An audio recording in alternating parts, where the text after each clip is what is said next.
Rick, what do you like most about what you've seen out of Zakai Ziegler coming off the bench?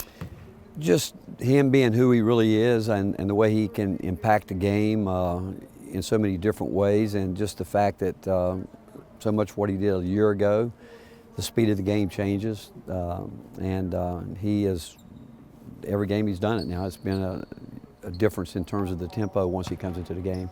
In terms of, I think, the aggressiveness too, obviously he knows more there than, say, Tyreek when Tyreek's at the point, but Tyreek will continue to get where he needs to go, but he brings a little bit more aggressive attack to it. And defensively, you know, what he and Santi and our whole team, Jemima, Shaq, and really, they've all done a great job on that end. Coach, what was your biggest takeaway from Atlantis?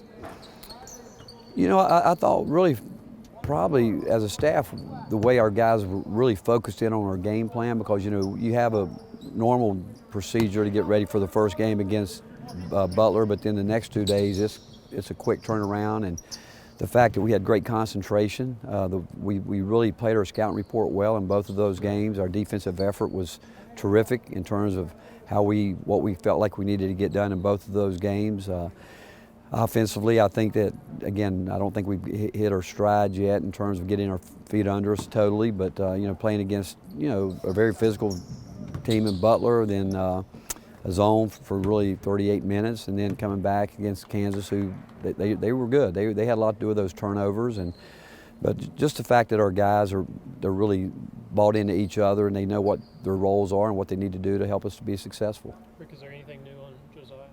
No, same thing. You know, it's really up to him. You know, we want him to be 100% healthy when he's ready to play, and he did do a little bit yesterday, but only he knows where he really is, and I think mentally he's got to feel good about it when he's ready to go. Was it up to him before those games?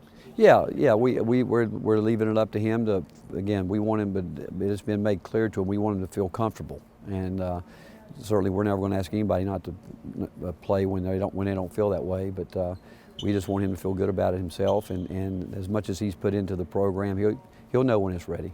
What does it say about your team that you won that tournament without James? Well, I think depth. I think that, you know, we go back a year ago, you know, we had a terrific ending to our regular season last year and winning the SEC championship in the postseason tournament without Olivier.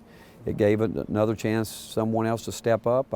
You know, Jemima Shaq's done a good job. Julian obviously has had to grow up real quickly, a lot quicker than maybe we might have thought he would have to, but he's done a good job. And then I still think that Jonas is getting minutes, that he might not get as many of those minutes. So when someone goes down, regardless of who it is an opportunity for other guys to have a chance to get out there and play. And the more I think anybody plays, you know, they're going to get better with it if they really understand those minutes are valuable, and you've got to make the most of them. You worried that Josiah's injury will linger throughout the season and be a problem? No, I mean, I hurt for him.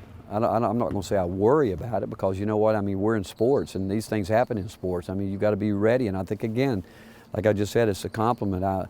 We all hurt for him because we know what he's meant to this program and what he does still mean to this program, and you don't want to see anybody being in this situation, but the fact is, if we're concerned that he, you know, can't do what we know that he wants to do, but that's sports, and but he's got time, and he'll keep doing what he needs to do to, I'm sure, to get himself where he feels like he can help us. And I don't think he would play if he didn't think he could help us.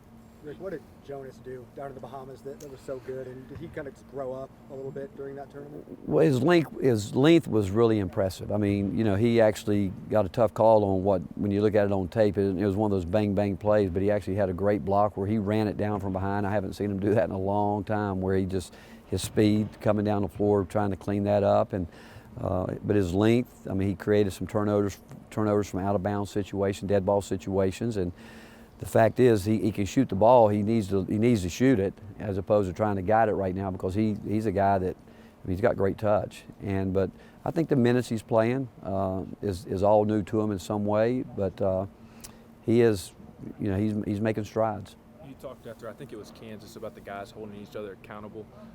It seemed like last season that didn't start to happen until late January. How important is it that they're already holding each other accountable this early? Well, you'd like for it to be this early after what we went through a year ago, and they know it. You know, we talked about it, and the fact is that with the number of guys we have back, you'd like to see it happen and expect it to happen, but they understand and they want to be good, and obviously we've shown that we've got a real competitive spirit with this group of guys, and I think they know too it's never going to be easy. I don't care who we play, and they know that they've got to be ready, but the fact that they are holding each other accountable and holding each other at a very high standard is what you want from a coaching staff.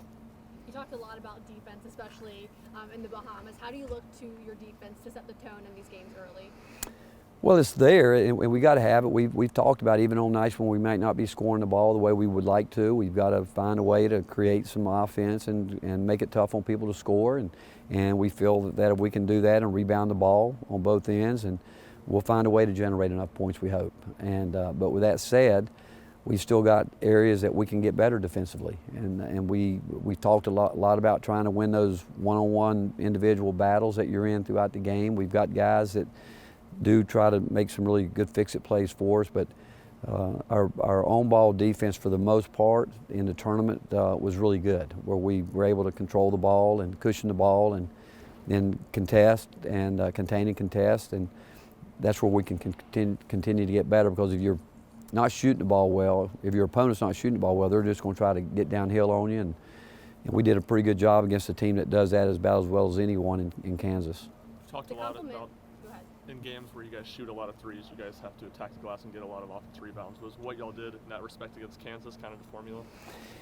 Well, inside out is what we want to do. I mean, and whether it's throwing it into the post or playing with dribble penetration, again, us getting downhill with it, there's a balance, and I think, we still need more production out of our post guys inside. I do think that. We've got to continue to improve there.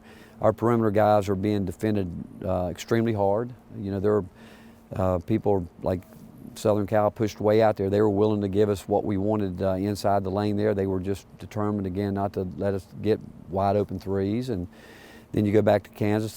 They played out the scouting report the way that we will be played most of the time, and guarding certain guys, maybe cushioning other guys. So as our guys continue to learn that, and we'll watch tape and show them the adjustments that have to be made when those type situations occur. But the fact is, we like to have great balance both inside and out. What about turnovers? I know that was a concern over the weekend. How do you limit those moving forward? Well, again, you got to give some those turnovers. You got to credit your opponent, because they do create some of those and early. But we were the speed, the game, the physicality. We were most of those turnovers occur when you turn down shots. If you take the first good shot you get.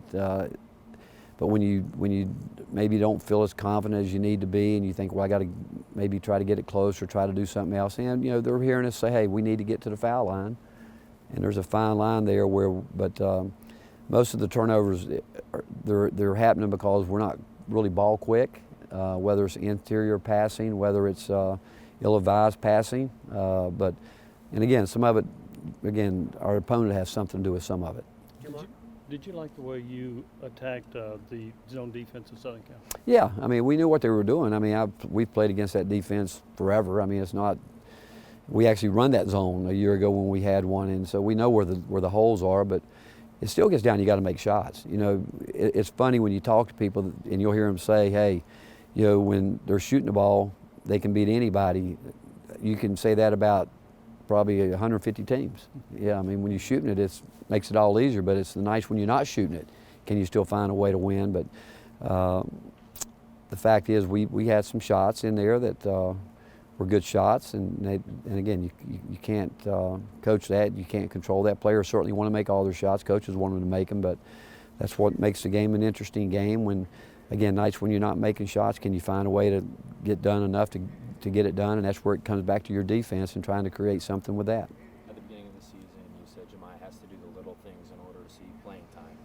What makes him so good at those little things that he does see playing time? He's competitive, and it's in his DNA. I mean, he's a competitor, and Jemiah's strong now. He's guarded anybody on the court. I mean, we don't care who we play. We think that he can guard any position on the court. And he is extra effort. I mean, he's a guy that I can assure you, when teams go through a scouting report and say, hey, when this guy comes in the game, you better get ready because he's coming at it. You know, he's going to get to the glass. He's going to try to get him extra possessions. He's going to guard, and he made a couple great defensive plays, one-on-one defensive plays where he stayed in front of some really good players and actually blocked a shot with his left hand. And